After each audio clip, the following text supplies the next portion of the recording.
This podcast is sponsored by ebookit.com, self-publishing solutions for the independent author and small press. Visit us today at ebookit.com. Welcome to the Toastmasters Podcast, the official podcast of Toastmasters International. Hello, everybody. This is Greg Gazin. And I'm Ryan Levesque. Ryan, when we hear about virtual reality, we think sci-fi, fantasy world, virtual reality gaming. But VR is getting closer to reality than we think.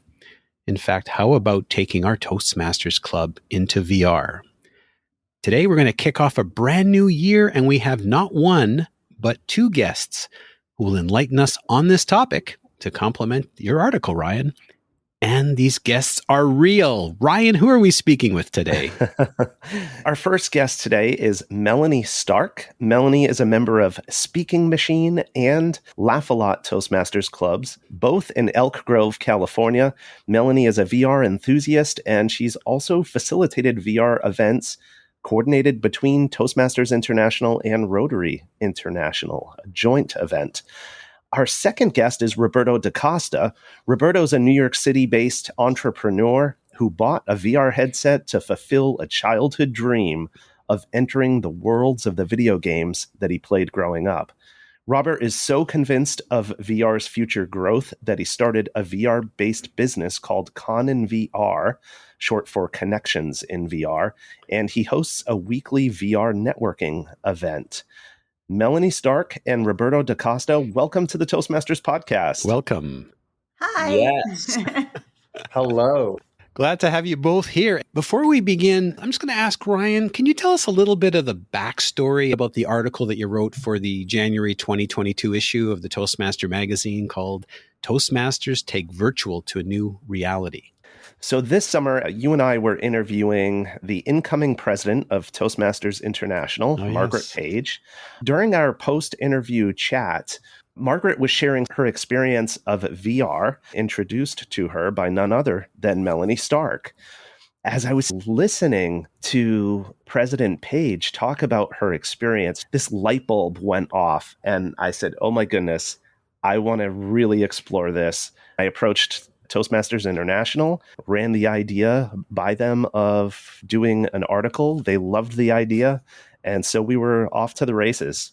Multiple calls, emails, and texts back and forth with Melanie, of course, meeting up in VR. One of the places Melanie introduced me to is AltSpace VR. And it was through AltSpace VR that I met Roberto, who, as I mentioned, hosts VR networking. And similar, I showed up to one of his events, and that moved into a Zoom call, texts, and emails. Roberto, I was blown away by your huge vision to revolutionize networking on a massive scale, and hopefully we'll be able to get into that a little bit as we go. That's the backstory, so it's so exciting to be on with both Melanie and Roberto. I do also want to just make a mention. There was another amazing person that I spoke with, Katashi Ishihara from Tokyo, Japan. He's the vice president for storytelling Toastmasters, and you can find some of his story in the article. Unfortunately, he's not on the show today, but as I said, we're super stoked to have Melanie and Roberto with us.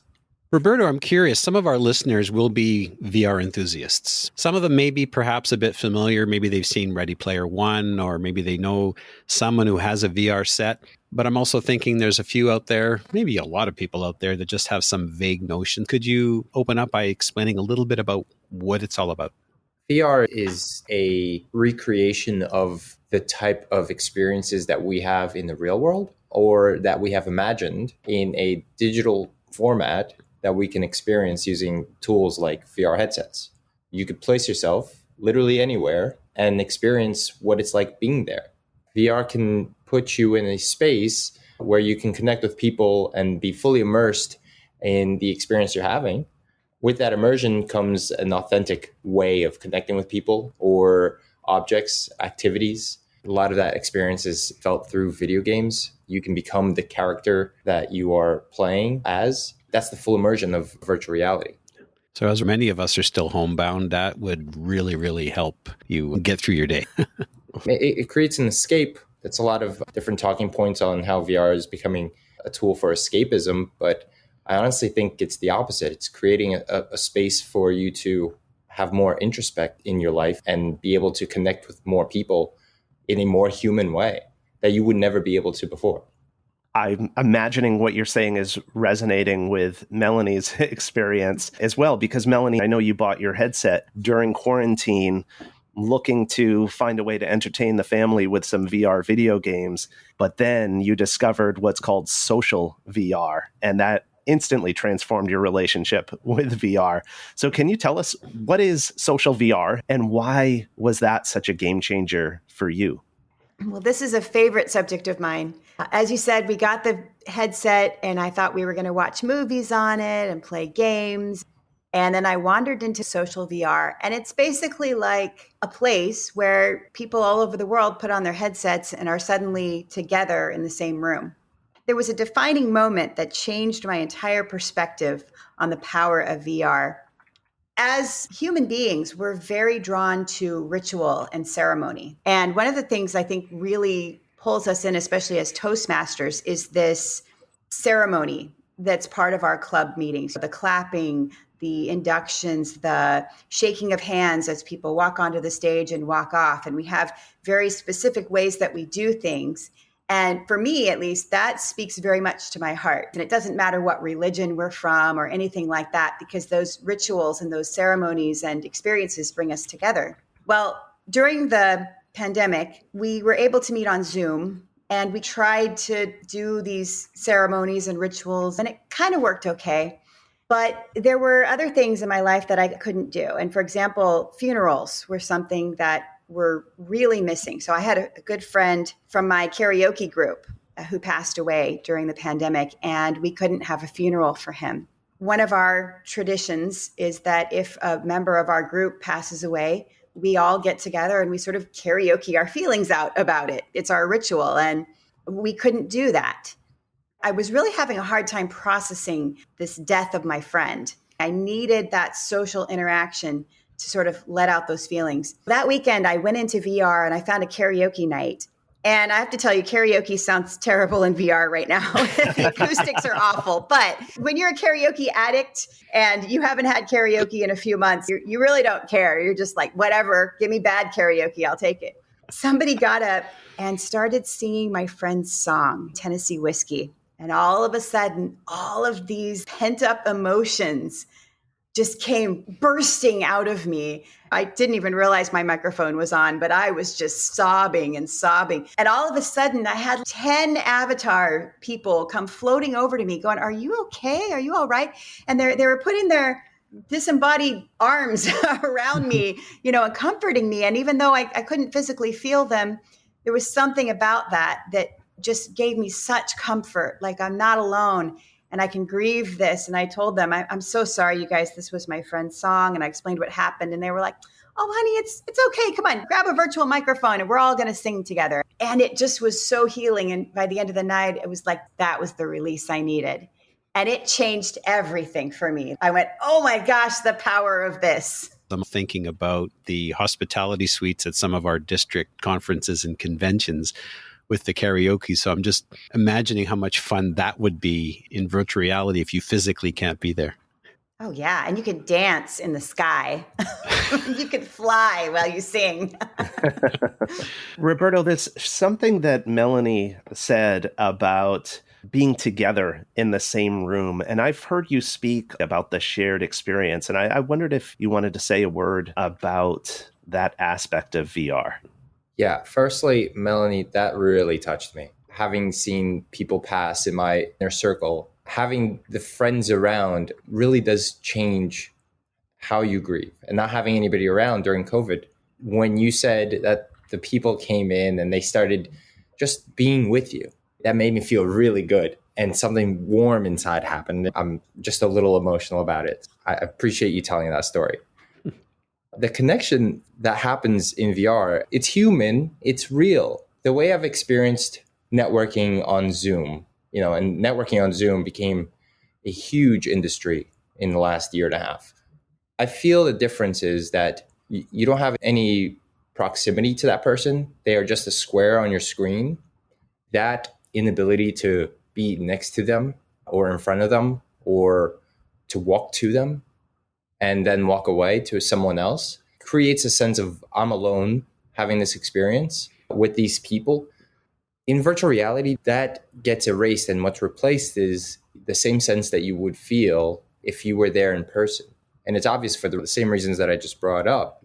Those reasons really create the experience of you talking to another human and being there, almost smelling another person next to you, having this sense of connection and camaraderie. Roberto, you touched upon networking. Can you perhaps share a little bit about some of the other types of events that may be available in VR where speakers can practice their skills, and what's it like?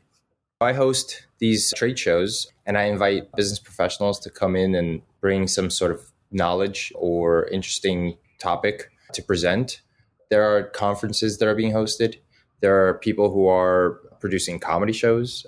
Kyle with Fail to Render is doing a really good job at blowing up VR for comedy. There are people who are in the spiritual world bringing up topics around what they know and what they're professional at. There's a lot of different stages, and it's basically that. This platform is a virtual stage for somebody to come in and present whatever it is that they feel is a good topic to talk about, to share their knowledge. There's something that's still nagging me a little bit.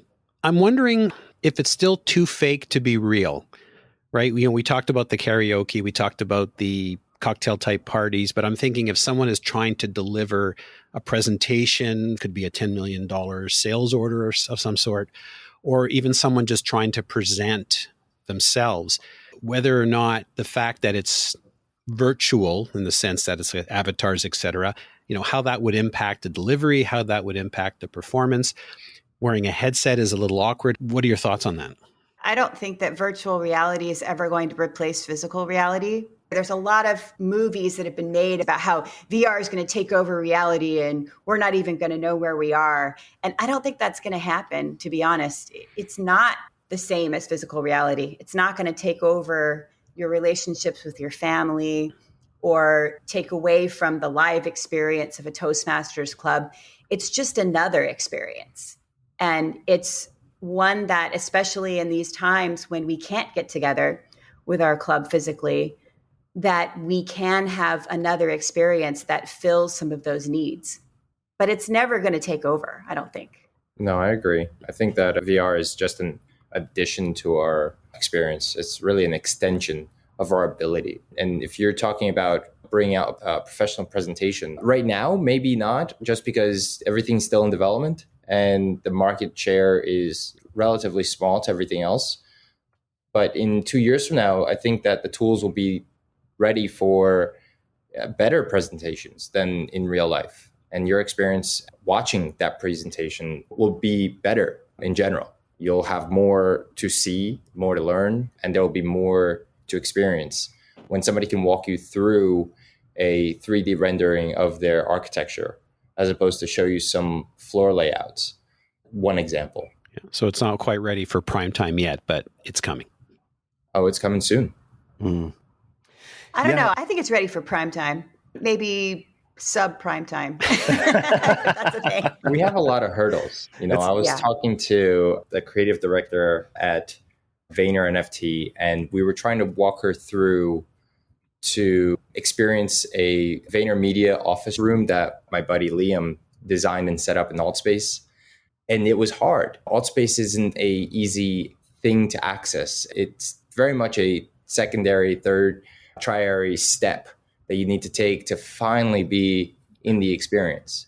But when the tech becomes easier to jump into a space just by clicking a link or creating an account without having to go through all these stumbling blocks, that'll be the prime time. That's when everybody will be in with no issues, no flaws, and we'll have billions of people in virtual reality. Just as Zoom has now become mainstream and it's become accepted, everyone's using it. Yeah, and it's an easy share link, right? You can just jump in by clicking a button. Yeah, good point. I think of the Oculus Quest 2 as fascinated as I am. It's like the flip phone stage of mobile development. We haven't even reached iPhone and iPad yet in terms of what's to come with the VR headset. Is that a big monstrosity, Ryan? It's not huge. It weighs probably a couple pounds and straps on your head. It's a wireless device, and there are 2 handheld controllers that allow you to move your arms and hands, even fingers. It's not quite mass market yet, but the fact that, for example, I bought my Oculus this summer at a Target store. It's $299 US. The price is accessible. I just want to touch back onto something that Melanie said about VR not replacing real life. And I remember you shared something with me, Melanie, your experience after you've been in a VR session when you then take off the headset and walk outside. Can you say a word about that? Oh, it's like the graphics on the physical world are so great. I think it makes you appreciate sunlight and grass and the beauty of this world so much, especially when you see it rendered in someone's imagination. Just the other night, I visited a remote village in Indonesia with my friend who's in Fiji through virtual reality. This remote village was actually threatened by the Indonesian government because they wanted to drill it for oil. It was so precious to the people who were there, and they didn't want to lose their land and their culture. This kid made a rendering of his village in VR to show the world, look, this is our village and this is what we're trying to preserve. And it was so beautiful, all the forestry and everything. And he had signs everywhere walking people through what the beauty of their traditions and their culture was and why they didn't want to lose it. I can't say that it was solely because of this VR rendering that got them the money from the philanthropists that they needed to hold on to their land, but I'm sure that it helped because it definitely opened my eyes to, wow, this is something that until I actually stepped into it, I wouldn't have understood.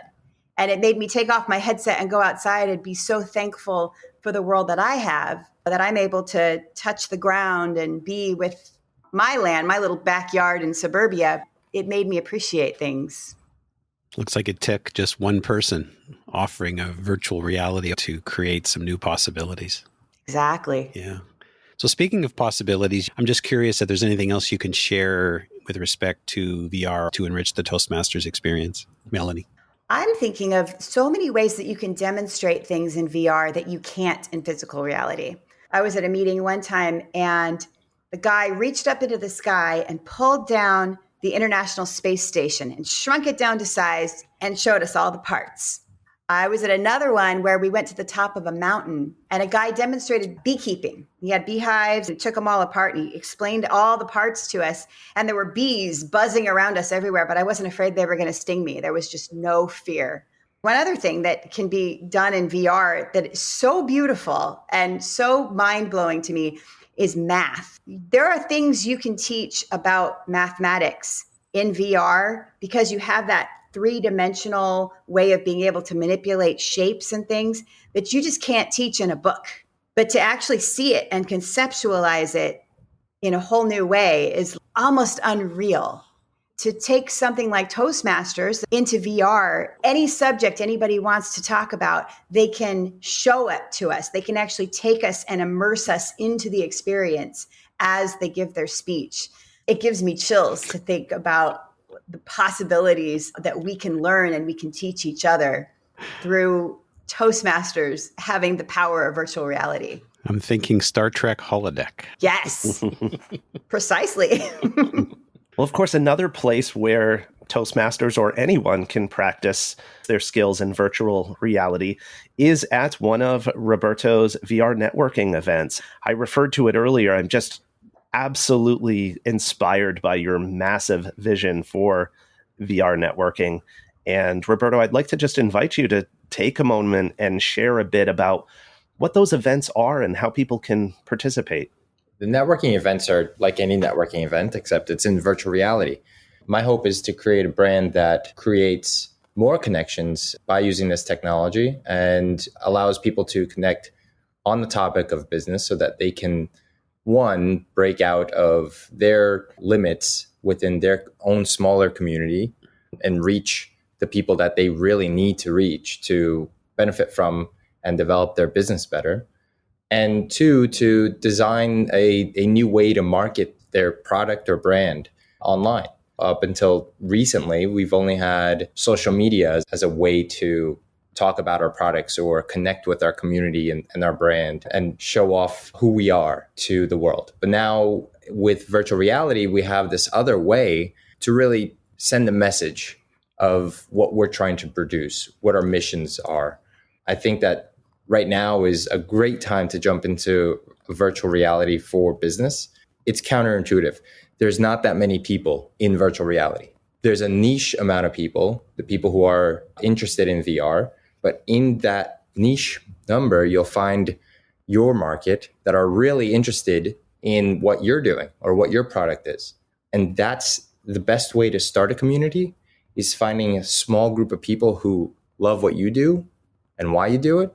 And they will be your cheerleaders later on. And I think that small business owners have more power now, jumping in early, to capture the power of marketing yourself in virtual reality. That's what I hope to bring to the community in VR networking events, and kind of put a spotlight on each individual person so that way they feel more confident in themselves and their business. And then bringing on speakers, I'm always looking for business coaches, people who are professional at speaking and delivering a message to these entrepreneurs, startup owners, small and mid-sized business owners, how to do better in their business in whatever way. So I'm always looking for coaches who will come in and present something meaningful and entertaining. People want to be entertained. And if you could put in knowledge in that entertainment, like Melanie said, if you could pull something out of the sky and make it a cool event, that's what people are going to learn from. Way better than a Zoom meeting or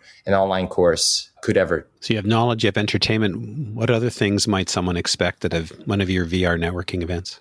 These trade shows that I'm running are a way for you to host a booth and have people come by, they buzz around and see you and your brand, and they start a conversation. I think that the trade shows just create a human experience for you to talk to people about your brands and market yourself in an authentic way. A lot of clubs have now gone to the hybrid model, and I'm thinking there's some possibilities in integrating virtual reality into their meetings. I want to throw this one over to Melanie. What are some of the things that can perhaps go awry? Things that maybe some little kinks in the armor that might happen when someone's maybe just getting started with a VR event? I actually have a funny story. One night, I decided to do an experiment with my Toastmasters club on Zoom, where I went into virtual reality and gave my speech from virtual reality. They could see my avatar speaking to them in Zoom, and they could also see a little square of me with my headset on. I'm in virtual reality as an avatar, standing in front of a giant Zoom screen, giving a speech about virtual reality, and then in comes some weird stranger guy behind me and starts dancing. And I realized there was no way for me to really block anybody out, that wherever I was, somebody could walk in. One thing you have to realize in VR, and it happens with all social media, is that you're going to get weirdos. You're going to get people who want to troll, people who really love the idea that they're anonymous and they're an avatar and they think that it's okay to behave in ways that maybe aren't kosher. That's just going to happen, I think. I mean, it actually happens in physical reality too. Children are in these spaces all the time. If I see a child coming into the room, I kick them out because it's a business event and they don't need to be there. But I also think that the majority of the events that are being held in Altspace, they also have the same culture. They see a child running around and they'll just kick them out. Altspace has done a good job at maintaining a professional level of content and content creators. What about the reliability of the technology? You're relying on headsets that have batteries. You're also looking at pretty processor-intense applications that are being used. Have you had any experience with technology failure? I have an Oculus Quest 2. The battery use, honestly, it's not that big of a deal. I bought a secondary battery that attaches to the back, but I don't stay in VR that much. And I don't think that many people with a regular lifestyle are going to be staying in VR for many hours on end. So I don't think it's that much of an issue right now. Actually, I was at one of your VR networking events, Roberto, and I was talking with a gentleman from the UK, and all of a sudden he just disappeared. And I thought, oh man, he must have just not had a good feeling about me and ghosted. Well, 10 minutes later, he showed up back in the room and explained his battery had died and he had to charge it back up and jump back in. I've had that experience when I'm talking to somebody and I'm really interested and we haven't friended each other yet. Oh. And I have never seen them again. Before we wrap up, I'd like to ask Ryan a question. You were excited with this from the beginning. I mean, we both were, but the light bulb didn't go on. You just shattered that light bulb. I'm just curious as to what your perceptions were before you started doing your research and doing the article and interviewing Roberto and Melanie and the other people, and how it's changed. Yeah, that's a really good question, Greg. When we spoke to Margaret Page, I was just so blown away. The concept of potentially Toastmasters using virtual reality. I had used a headset a couple years prior, but those were individual experiences without the social VR component that Melanie so eloquently spoke to. I dove into my research, and one of the first things I looked up was this event that Melanie hosted between Toastmasters and Rotary International, and I found a YouTube recording of it, and my heart sank, to be honest. This is not a comment on you, Melanie. You were great as a host, but I saw this room that just looked so fake, and I saw these avatars that looked like, I don't know, Nintendo Wii cartoonish characters, and I thought, oh man, this is lame. This just is not what I thought it would be. But I did some more research, and I have to tell you, it all changed when I got my Oculus and I put it on and I saw those rooms from the inside. It's so different. It looks lame and cheesy in 2D on a YouTube video, but when you're standing next to that other avatar in 3D, you have to experience it in order to get it. And if you don't believe me, if you've seen videos from AltSpace VR or you've seen still shots from it, I get it, but you just got to believe me. I think when it really clicked for me, I went into a platform called Spatial. We were looking at different meeting spaces, meeting rooms. And this particular platform, you could pull up a sticky note right in front of you and use your hand controller to pick up a marker and write on it. And I began to write, and I had the tactile sensation that I was actually writing on a surface. It was little vibrations in the controller, and it so completely surprised me. If it's this good in 2021, now 2022, how amazing is it going to be in 2 years, 3 years, 5 years? Greg, I was so excited about this experience that, as you know, I am looking with the assistance of Melanie, with the encouragement of Roberto, to start a new Toastmasters Club exclusively in VR. And if you're listening to this and you're interested, you have a VR headset or you're willing to invest in one, I invite you to go to vrtoastmasters.com and fill out the interest form. We'll be starting things up in the first quarter of 2022.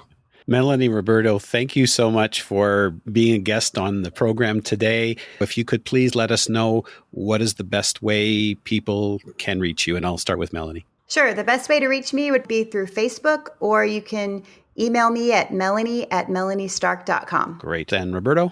You can find me on LinkedIn with my full name, Roberto DaCosta, or you can shoot me an email at roberto@coninvr, CONINVR.com.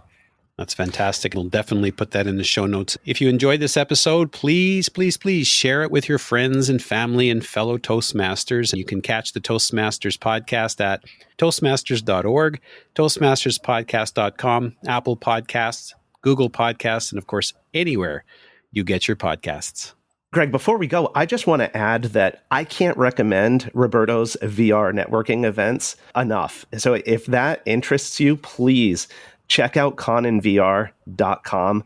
And if nothing else, you will see an example of just a really amazing leader, a gracious host, an inclusive host. Robert puts on really, really first-class events, and I think everybody would enjoy it and learn a lot from him. I know I sure have. Thanks, Ryan. So Melanie Stark, Roberto DaCosta, thanks so much for being on the show. It's been a lot of fun. Thank you, guys. Thanks for having us. It was real.